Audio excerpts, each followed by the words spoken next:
દ્વારા Vadodara RV Desai road ખાતે અંજન સલાકા પ્રતિષ્ઠા મહોત્સવનું આયોજન કરવામાં આવ્યું હતું, જે અંતર્ગત યોજાયેલ ભવ્ય શોભાયાત્રામાં અમદાવાદથી ખાસ હાથી બોલાવવામાં આવ્યો હતો, પરંતુ હાથીનો જાહેર કાર્યક્રમોમાં ઉપયોગ કરવાની લઈને જે ગાઈડલાઈન આપવામાં આવી હતી તેનું પાલન કરવામાં આવ્યું નથી તેવું પ્રાણી ક્રૂરતા નિવારક સંસ્થાના કાર્યકરોનું કહેવું છે।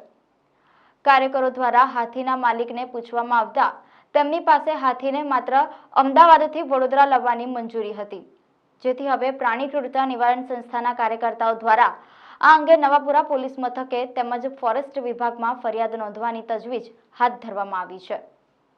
એમાં આ રીતના નાના કોઈ વિઘ્નો ના નખાય। કાયદેસરનો અમારો સમાજ બહુ જાગૃત અને શિક્ષિત છે। અમારી પાસે ગાંધીનગરથી પરમિશન છે, પછી નાની વાત એમ કરે કે જોડે ડૉક્ટર રાખવાનો, હાથીની જોડે કોઈ ડૉક્ટર જોયો નથી જોયો। અને અમારી પાસે કાયદેસર વન વિભાગની ગાંધીનગરની પરમિશન છે, એની કોઈ અમે લોકો અમદાવાદથી અહીંયા હાથીને મહંત સાથે લાવેલા, પણ આ ખોટું અત્યારે સારા પ્રસંગમાં આજે આટલું સરસ હજારો જૈનો વર્ષો પછી વડોદરામાં આટલું સરસ કાર્યક્રમ કરી રહ્યા હોય અને આવું નાના વિઘ્ન કરે એ બહુ ખોટું વાત છે। અમે કાયદેસર કોઈ ભૂલ કરી હોય તો માફી માંગવા તૈયાર, પરંતુ હકીકતમાં અમે પરમિશન માંગેલી છે ને પરમિશન અમારી પાસે આવેલી છે। એ વગર હાથી કે ચાલતો અમદાવાદથી બરોડા આવવાનું, એટલે પરમિશન છે તો હાથી આવેલો છે। હવે એની ડૉક્ટર કેમ નથી આવી નાની વાતો કરીને હેરાનગતિ ના કરાય, છતાં પણ અમે તો જૈનો છે, મિથ્યામેદુ ગ્રંથ કહીએ છીએ, પરંતુ આ ટાઈપના વિઘ્નોને હવે મહેરબાની કરીને વધારે ચગાવો। પરમિશન ગાંધીનગર વન વિભાગની છે। હવે એમ કે ડૉક્ટર નથી ને નર્સ નથી, મારે કે ડૉક્ટર જોડે ના રાખવાનો હોય, એટલે અમારી પાસે બધી જ પરમિશન છે। અને છતાં પણ કોઈનું મન દુઃખ થયું હોય તો જૈન છે, અમે મિથ્યામેદુ ગ્રંથ કહીએ છીએ, તો મહેરબાની કરીને આ ઇસ્યુ અહીંયા પૂરો કરો। આટલો સરસ પ્રસંગ અમારા 2 દિવસ ધામધૂમથી હજારો જૈનો અહીંયા અમે પધારી રહ્યા છે, ત્યારે આ ઇસ્યુને લઈને આજે 2 કલાકથી આવી રીતના દોડધામ થાય અને આવી રીતના ઇન્ટરવ્યુ થાય એ બહુ ખોટું છે। માહિતી મળી હતી કે અહીંયા ગંગોત્રી પાસે નવાપુરા ત્યાં આગળ એક પ્રોસેસન છે જે સરઘસ છે, એમાં એક હાથી નીકળ્યો છે। તો અમે અમારા વોલેન્ટિયરને રમેશભાઈને ત્યાં તાત્કાલિક સ્થળ પર મોકલ્યા અને મેં તપાસ કરાવવા મોકલ્યા હતા। તો તપાસ કરતાં તથ્ય આવ્યું કે એક હાથી ફરી રહ્યા છે સરઘસમાં।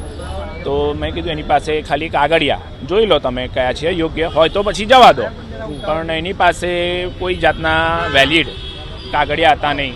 પોલીસ પરમિશન જે લીધી હતી તે પોલીસ પરમિશનમાં બી હાથી ઘોડા ઊંટને એની છે, હાથીની પરમિશન છે નહીં, એટલે જાહેરનામાનો ભંગનામાં પોલીસનો થશે ગુનો દાખલ।